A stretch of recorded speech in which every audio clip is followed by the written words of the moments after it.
Hey guys, it's Scott at Build Across, and I want to show you how I paint this pumpkin stack I have here today.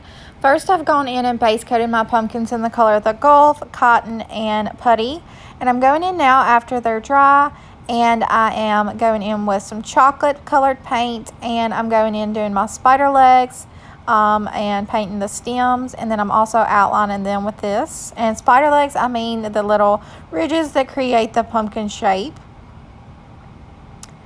Once I've done my spider legs, I like to go in and add some extra lines as just kind of like highlights. And then I like to go over all of the chocolate colors with the color Putty.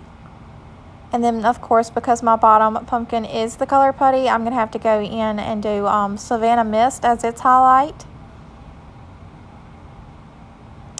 And then next I'll go in with the color Evergreen and a number 4 round, and I'm going to do a little leaf on one of my pumpkins, and I'm also going to do some swirls as my little vines. And my trick for vines is that I never like to do more than 2 swirls. I feel like if I do more than that, it just looks kind of busy. And then once I'm done with my vines, I'm going to go in with limeade and go over those vines to add another color and kind of highlight to brighten them up. And then that will be it. I hope you guys enjoyed this video and have a wonderful day.